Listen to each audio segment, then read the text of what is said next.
பொங்கலோ பொங்கல்! அனைவருக்கும் தை திங்கள் நல்வாழ்த்துக்கள். தமிழர் திருநாள் நல்வாழ்த்துக்கள். 48 நாள் முருக பூஜையில் இன்னைக்கு 27வது நாள் செவ்வாய்க்கிழமை. வெற்றிலை தீபம் ஏற்றி சிறப்பாக பூஜை பண்ணிடலாம் முருகனுக்கு அப்படின்னு. இன்னைக்கு பொங்கல் 6 மணிக்கு மேலே தான் நான் வைக்கணும். அதனால் யோசிச்சுக்கிட்டே இருந்தேன்னா, ஆனால் கொஞ்சம் டைம் போனதே தெரியல. ஆனால் இன்னைக்கு ரொம்ப ரிலாக்ஸாக தான் நான் வேலை பார்த்தேன். ஆனால் 4 மணிக்கு எழுந்திரிச்சிட்டேன். ஃபஸ்ட்டு பார்த்திங்கன்னா குளிச்சுட்டு வந்துட்டு வாசல் தெளித்து கோலம் போட்டுட்டு அதுக்கப்புறம் பூஜை பண்ணுறதுக்கு விளக்கு ஏற்றுற வெத்தலை எல்லாம் ரெடி பண்ணி வச்சுட்டு அதுக்கப்புறமா ஏற்கனவே நேற்றே நான் ரெடியாக எல்லாத்தையும் கட்டி வச்சுருந்தேன்னா அந்த காப்பு மஞ்சக்கிழங்கு கண்ணுப்புல எல்லாம் வச்சு ரெடியாக வச்சுருந்தேன்னா அது ரொம்பவே ஈஸியாக இருக்கும். எல்லாத்துக்கும் டக்கு டக்குன்னு வச்சாச்சு. பூஜை ரூமுக்கும் நாங்கள் வைப்போம். கட்டில், பீரோலு, டிவி ஸ்டாண்டு, மிக்சி, கிரைண்டரு, அடுப்பு எல்லாத்துக்குமே நான் கட்டி விடுவேன். எல்லாத்துக்கும் கட்டி விட்டாச்சு.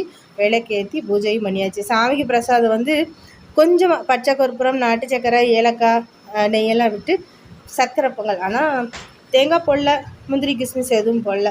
ஆனால் பச்சை கற்பூரம் போட்டு பொங்கல் வச்சது கொஞ்சம் ஒரு மாதிரி சுருக்குன்னு ஒரு மாதிரியாக டேஸ்ட்டாக இருந்தது. அப்புறமா வாழைப்பழம், கல்கண்டு வச்சு படைச்சி சாமி விட்டாச்சு.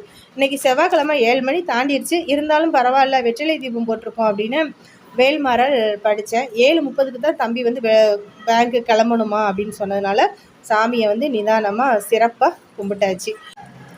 நான், பாப்பா, எங்கள் பையன் 3 பேருமே பைக்கில் கிளம்பிட்டோம்.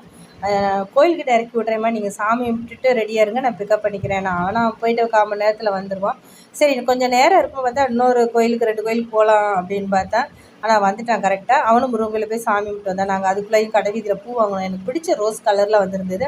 ஆனால் இன்றைக்கி விலை அதிகம். நார்மலாக 30 நாள் இன்றைக்கி 60 ரூபா. சரின்ட்டு பூவெல்லாம் வாங்கிட்டு பத்ரகாளி அம்மன் கோயில் போயிட்டேன். ரொம்ப நாள் ஆச்சு என் தாயை பார்த்துன்ட்டு.